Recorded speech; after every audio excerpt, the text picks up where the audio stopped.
Welcome to the Brew Knowledge Podcast, brought to you by Brewlogix.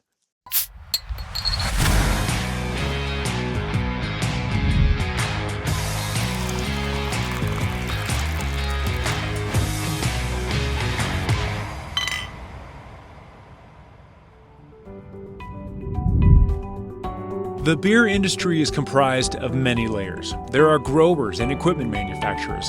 Then there are brewers, importers, distributors, and finally, on and off premise. But it doesn't stop there. Our next guest is a leader in beer media, and she's here to clue you in on how stories can improve your bottom line. But first, Dan had another great question. All right, gentlemen, back on another episode here, and super pumped to ask you guys a question about this because I know both of you guys are both inundated in it and participated in a little bit here too. But we're going to talk about media, right? So I want to preface this with a little bit of like a story. So 8 to 10 years ago, I'm getting into the craft beer world, and I was receiving these emails and daily emails just about latest news of the industry. And stories were about breweries like expanding distribution, opening up multiple locations, and just really just great news that was coming out of the industry at that time. Obviously, it was growing at a very fast pace back then. But fast forward today, and still getting that same newsletter, but there's like a 180 turn on the news, as you guys probably have seen and know. But now it's filled with breweries closing, brands moving to contract brewing, and or even like breweries being put up for sale. So to me, it makes me feel like it's hard not to have a bit of doom and gloom in the industry, even being the positive person that I am, that I try to spin things. But on the other flip side of that, I think there's a lot of other publications out there that focus on right now. Like there's definitely some positive trends, and they highlight the collaborations and brands celebrating milestones, and there's new ventures out there too. So those feel like a breath of fresh air when you see them nowadays. But it got me thinking, how important is the media to the overall success of craft brewing industry? And how do you think it's shaped the growth of the industry over the years? So you both have experience in, creating newsworthy moments. And again, like I said, you haven't talked about them too, but what has your personal experience been with craft brewing media, and how do you feel like it impacts the industry? This is, again, your personal experience, and both of you guys have different backgrounds. So very curious to hear the takes. Josh, I'll let you run first, buddy. Yeah, I think just the first thing, to eliminate the doom and gloom is this is the best time ever in history to be a craft beer consumer. Like this is the best time in history to be enjoying craft beer with over 10,000 or approximately 10,000 breweries in the US. There is more great beer out there than ever before. So I think the thing is, when it comes to the media, that story isn't told because it's not as romantic in some cases, or it's not as newsworthy as some might say. And so I think the media is extremely important in this industry because the majority of people who are consuming that media aren't inundated in the industry, like probably many of the people who are listening to this podcast. And so when all you're seeing is headlines, and then I know I'm guilty of this too. I see something, I'm like, hey, did you see that, this is happening? And then reality, like, did you read the article? Because that's actually not what's happening. I'm like, oh, well, I'm guilty, right? But it's like, again, the media has the ability to kind of spin and control the overall narrative. And don't get me wrong, it's a multifaceted approach. I think if you go out and look, there's media who are sharing positives about in any industry, but the brewing industry specific, and there's media who's sharing negatives. So I think, my personal experience is I tried to consume a wide variety of media, both from national coverage to industry specific to more broad kind of, for lack of better terms, layman sources where, how are people across different sectors talking about it? And again, like having been someone who's spoken to the media, been able to do TV appearances and radio appearance, I'm there to talk about the great things. And I hope that there's more of that. And I wish really that there was more of that out there, because I do think that's great. But unfortunately, a lot of people don't tune in to listen to or talk about the great things, or it's not as attention grabbing per se. So I think a lot of what happens is you see the doom and gloom and you hear the craft beer is dead, but in reality, it's the best it's ever been. So I guess all that to be said, I think the media is important. I think what they share, what they say, is what people believe to be true. And I know we've got a great speaker that we're talking to next that's going to talk about what they do. And I think they are an excellent barometer of the industry. And so there's definitely good ones out there, but I would just hope that you diversify what you look at and you kind of see both sides of the story, because they're both out there. You got to get all angles. Jeremy, what do you think, buddy? You know, I'm very biased, as you guys know, and as anyone listening with the podcast and the articles I write and blah blah blah blah. We can talk about the news, the news that's coming out within the beer industry, but then there's the stories, and that's kind of where that's my grind. I think about what beer was in the United States, and frankly, in a lot of the world through the 50s to the 90s, was just homogenized, and there wasn't a story. It was a product. It was a widget. It was a commodity. That's kind of what beer was, and we lost touch with that. Um, I remember watching this documentary. It was the document. If anyone's a musician or a guitar player, you've got to watch this. It's called "It Might Get Loud." It was basically a documentary interview with Jimmy Page, The Edge, and Jack White, and they were talking about guitar. They were talking about songs. And I grew up loving U2, but I didn't think much about The Edge as a guitarist until in that documentary, Jimmy Page of Led Zeppelin made a comment about The Edge, saying he's a sound architect. Just that phrase, just that comment completely changed the way that I thought about and experienced U2's music, and specifically the Edge's guitar work, and completely reframed my attitude about what it was. Just that one comment, that like 5 seconds or less, everything changed. For me, that's what these stories do for beer. It takes this commodity, takes this just liquid in a glass, from no name brewery, and it transforms it into something a little bit more purposeful, a little bit more mission driven, a little bit more passion driven, which is what the craft beer industry started with to begin with. When we start looking into these stories, where we start understanding, the story beyond the beer, we start looking at the people brewing it, the people, the cultures that are brewing it, the ideology that goes behind this stuff. This is where the the beer rubber meets the road. And this is where you take this media, these storytellers that help us reframe what it is we're looking at, what it is we're enjoying, and puts it in a light that is so much more than just a glass of beer. And that's why I do what I do, because there's so much there. And that's, to me, I mean, that's the purpose of all of this for me. I mean, you just took us on a story. I was in depth there. I mean, if anybody listening to this, if you're not listening to some of Jeremy's takes on, Good Beer Matters podcast, it'll take you on a trip, and he's got some great trips to go on. But no, I love that you put a little personalization to what people are making, and to put a story behind that, and there's a greater, I think, appreciation for the end product at the end of the day, which hopefully that everybody can get their story out there in a positive light, and they'll provide some more appreciation to their product. So, Josh, you have anything before we go? No, I mean, I think, at the end of the day, there's a lot of great media sources out there. Find a couple varieties, look at things differently, question the media, add input. I think at the end of the day, there's so many stories to tell, and so little time to do it. So thankful to the people who do capture those stories and share them, and allow us to kind of catch up on what's going on. And again, all perspectives are good, or welcome. At the end of the day, I think we've got to look at things a variety of different ways, and I think the beer media does that as good as anybody else. And I would ask, just support independent media, because if you ignore it, it might just go away.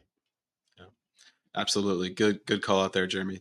Gentlemen, thank you for sticking with me and answering these hard-hitting questions that I got. Cheers. Cheers. The Brewlogix craft beverage community drives on-premise profitability through our unified technology platforms. Go to brewlogix.com to get started. And now, our interview with beer journalist Kate Bernot. Hey everyone, welcome back to the Brew Knowledge Podcast. Today, I'm going to dive into a topic that's near and dear to my heart, and I'm going to take Dan along for the ride into the world of beer media, why it's important, why it can help you do a better job with your tap room and do a better job with your guests. And our guest today, you know her, Kate Bernot. Did I pronounce that correctly? You got it.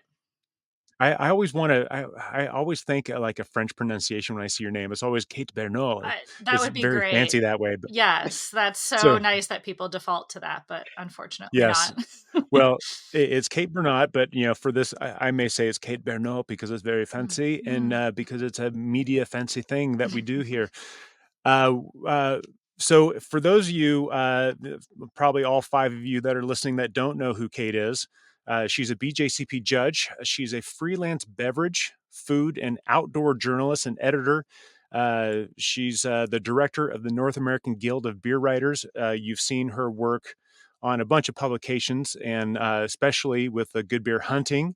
May it rest in peace and hopefully resurrect someday.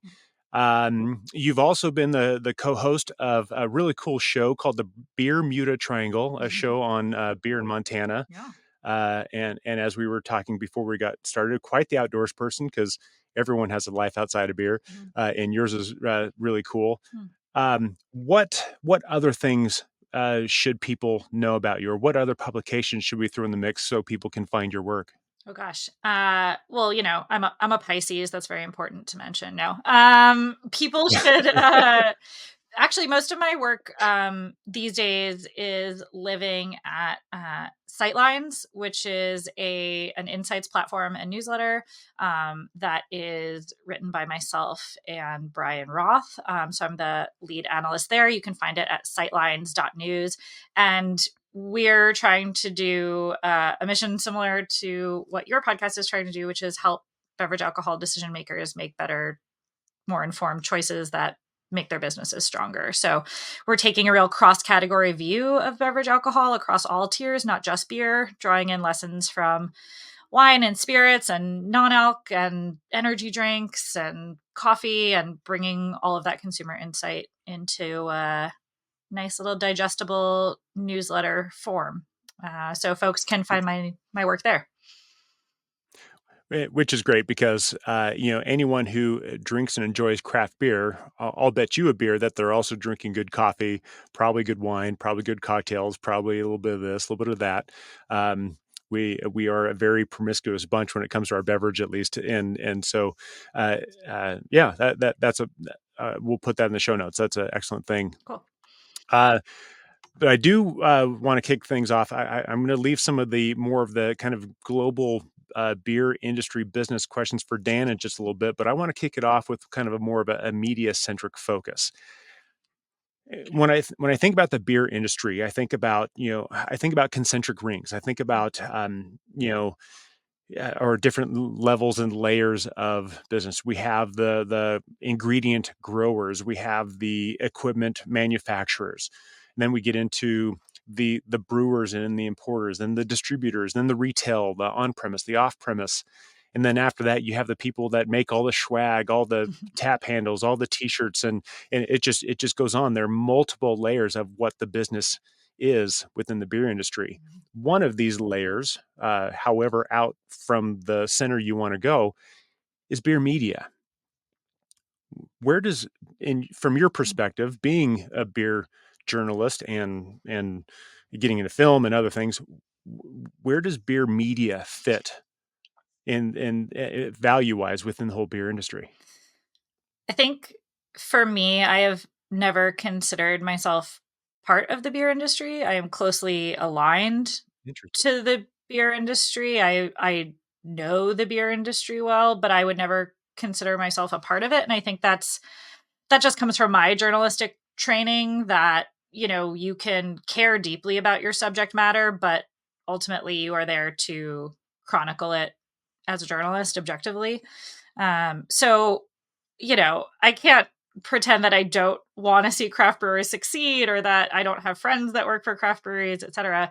However, I think of myself as a member of the media industry who happens to cover beer and alcohol as one of my primary beats. So I think of, I guess, if we're talking about those concentric spheres, I'm in one of those spheres, or maybe my sphere touches. But I think there's something useful to seeing yourself as a bit of an outsider and a bit of an objective,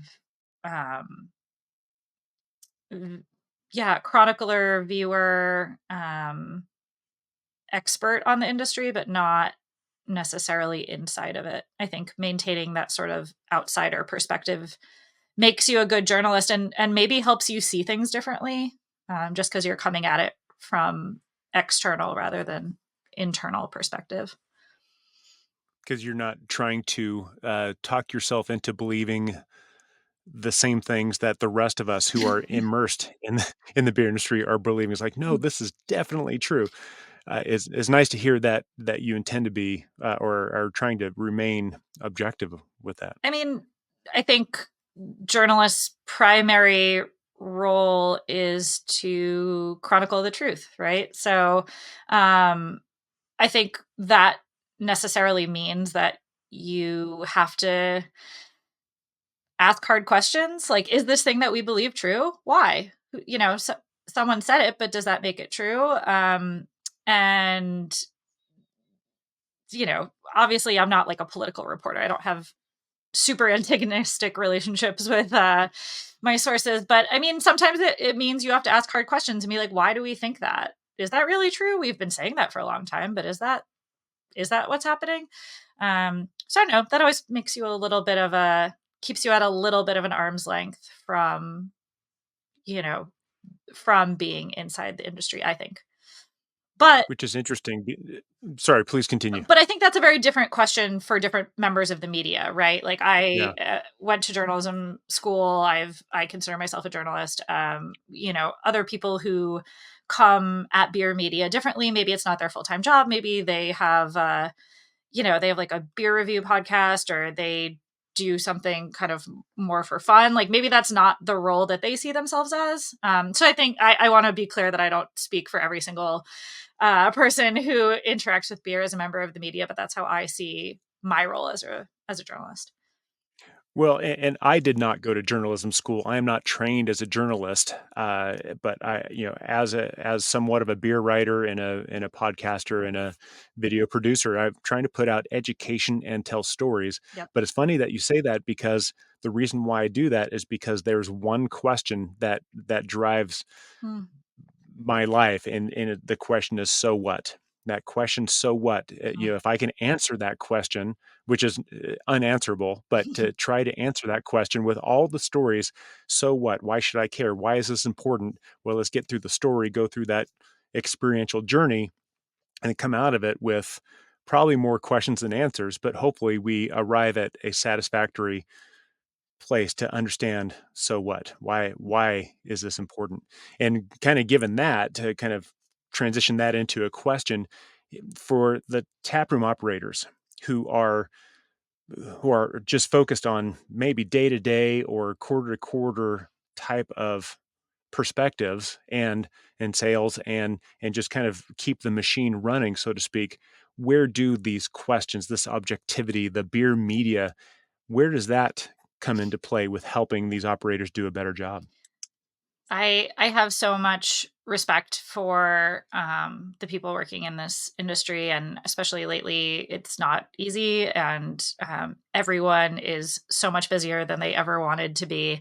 And I believe that good beer media should save them time and should make them better at their business, and not feel like an additional, oh, I guess I have to read through this stuff out of some vague sense of obligation. It should be, if you're reading the right stuff, it should make you feel smarter and better informed, and it should honestly save you time. It should help distill what is going on in the rest of the industry and the rest of consumer packaged goods that you don't have time to research on your own, right?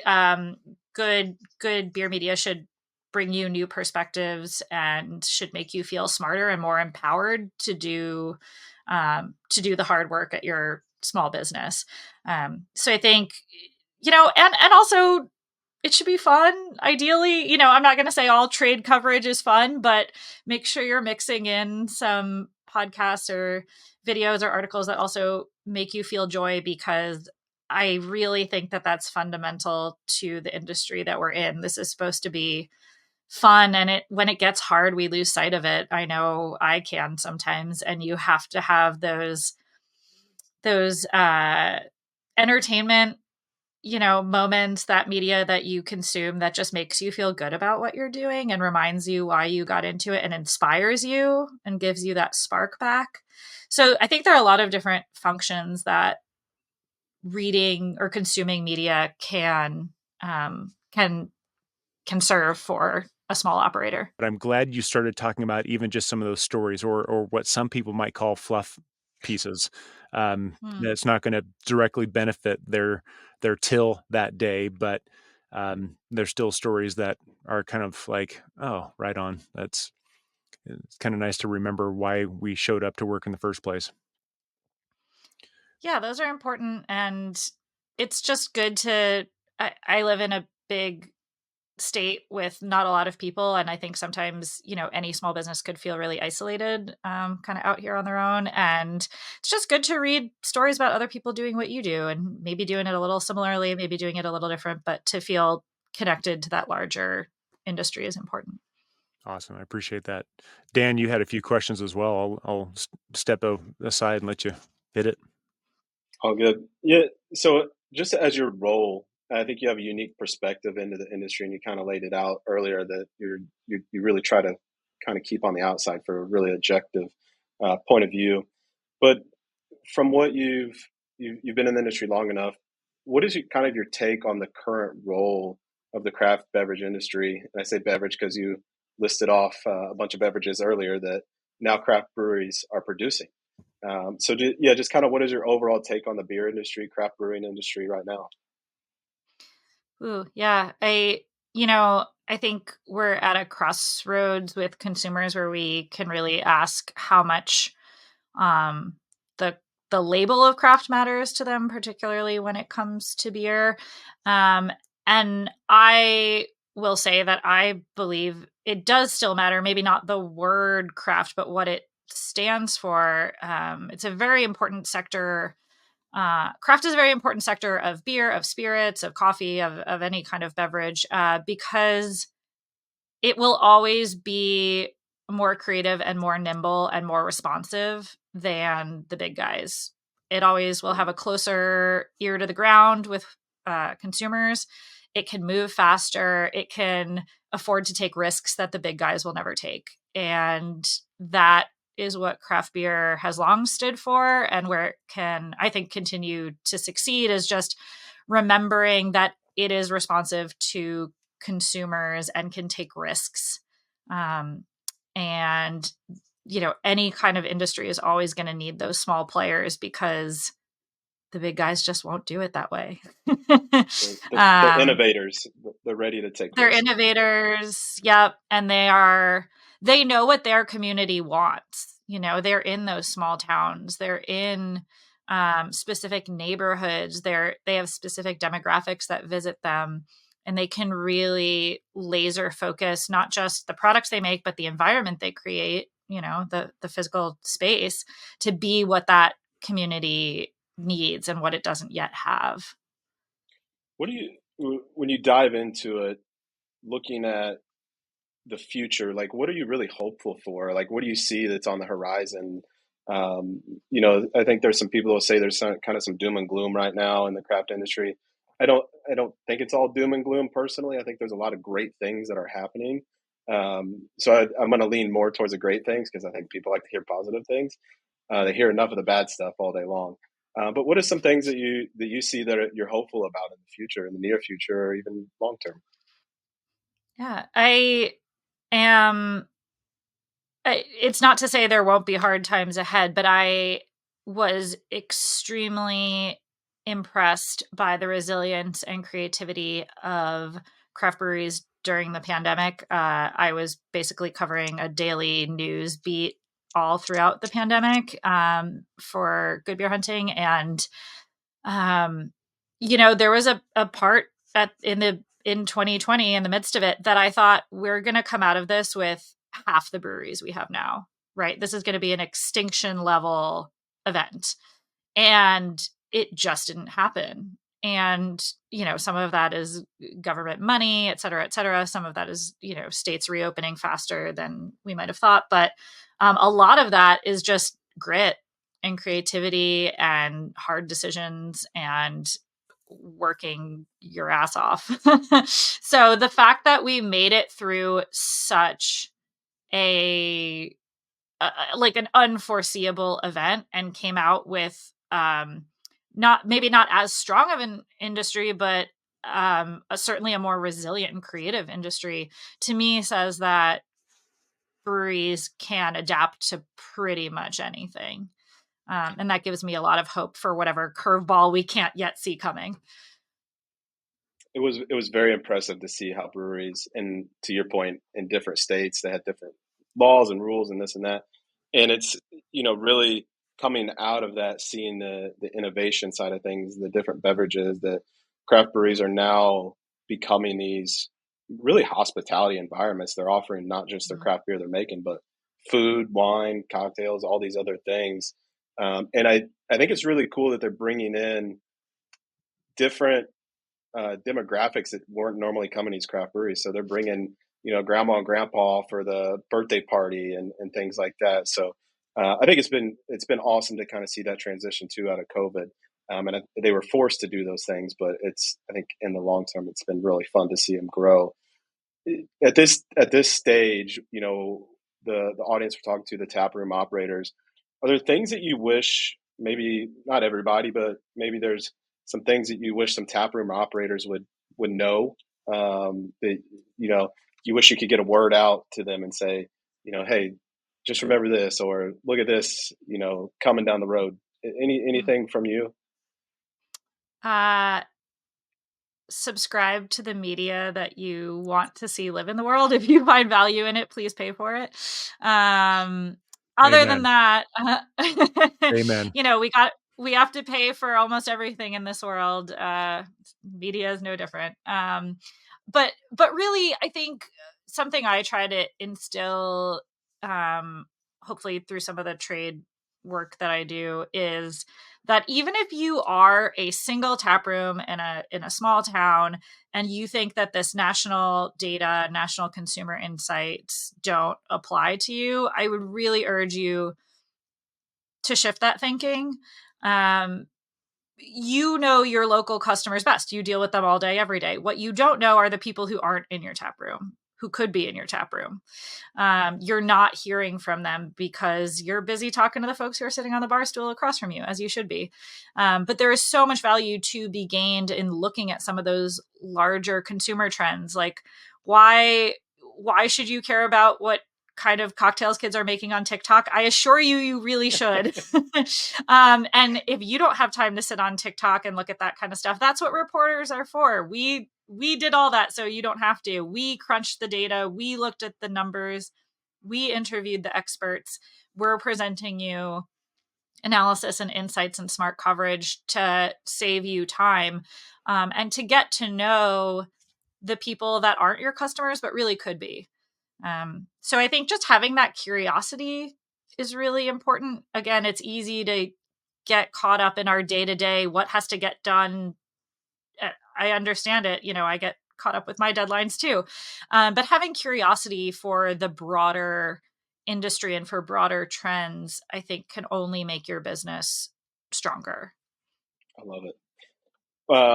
Digging a little deeper into how customers experience breweries nowadays versus maybe, we'll just go pre-COVID. What do you, and you've seen a lot of breweries and a lot of different experiences in your time, what do you think is a unique beer experience, nowadays, that really is driving some consumers into these breweries? Yeah. Wow. Great question. I think the days of just a brewery being a novelty in and of itself are long over, right? We've all been to them. Many people have been to a brewery or have experienced craft beer. I mean, craft beer is in the movie theater. It's on the airplane. It's in the sports stadium. You don't need to go to a brewery to get good beer anymore. So why would someone go to your brewery versus anywhere else? So many of the reasons that I still go to breweries in my town and when I'm traveling is for the genuine hospitality and for the people that I know will be there. When I travel, I always ask Taproom staff where else I should eat, what else I should drink. Is there a cool hike I should know about? I wouldn't necessarily feel comfortable doing that, at some other kind of establishment. Craft breweries have done a really great job of branding themselves generally as those kind of friendly, hospitable places. And I think that's the kind of thing that the industry really needs to lean into going forward, right? Like, it's a place that you can bring your grandparents. Sometimes you can bring your dog. Sometimes you can bring your backgammon club, whatever. They kind of welcome folks and meet them where they're at. And good hospitality is hard to do consistently, and it's hard to instill that across your entire staff, but that's what craft breweries are known for, and that's what's going to keep people walking through the door. Well, and being an outdoors person like you are, and I am, at least from my world of water, one thing I love to kind of comment on what you just said, I love how when there's a different thing when you walk into a, kind of a local craft brewery and you're covered head to toe from trail dust, or you're still dripping wet from whatever your thing is. They're like, "Hey, right on, we'll get you, what do you need?" Versus you Yeah. walk into some like national chain store, like, "Hey, no shirt, no shoes, no service, pal." It's like it's a completely different vibe. So I appreciate your comment. 100%. I have rolled into breweries looking, coming out of multi-day backpacking trips where I've eaten nothing but dehydrated food, and I'm like, all of your hamburgers, please. Yes. And just You're knowing blaming the that smell on the dog. It's like, no, it's the dog's smell. totally. And knowing that they are not going to bat an eye, and they're going to say, "Oh, what trail did you do? Did you see any bears?" You're going to have that kind of a conversation versus feeling like you don't belong. I think breweries need to be places where people feel like they belong. Absolutely.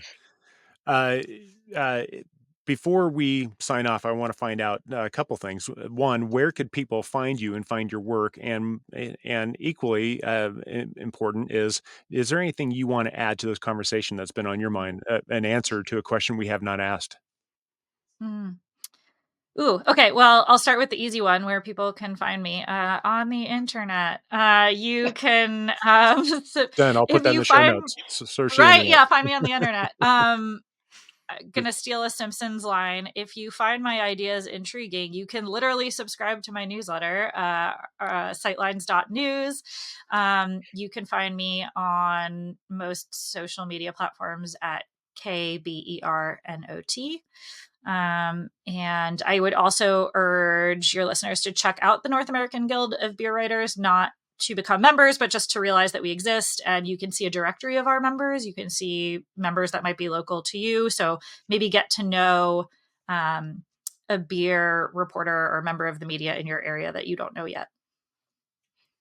And then as far as I second that. Yeah, I think that's something maybe I'll add, is that media is a relationship business. And if, reporters love talking to people, it's what we do all day.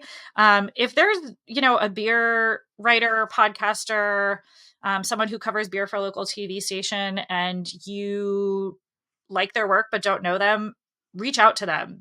I guarantee they will get back to you, most likely. That's how you start dialogues. I love brewery owners who just email me or text me with like a question they have, or something they're considering, or they don't, a question they don't have an answer to. It can be a two-way conversation. So don't think that the media is some scary, walled off entity.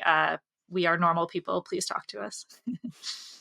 Behind that wall of objectivity, there are human beings. Human beings who have been out in the backcountry and smell a little weird, but yes.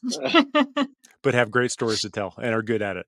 So, Kate, thank you very much for coming on and kind of sharing this perspective and just giving us a little teaser into the world of beer media and what it means. And then more importantly, how it can help us do a better job, help the taproom operators do a better job. And so I appreciate your work. I appreciate the work you have been doing for years. And I appreciate you coming in and joining us. Thank you so much. I really love having these conversations. It was really a pleasure to get to talk shop a little. So thank you. Right on. The advice on this show is obviously not a one-size-fits-all solution. The goal is to provide ideas that will either work for you or stimulate other ideas on how you can improve your business. We hope these conversations were helpful, but let us know what works well for you. Until next time, cheers.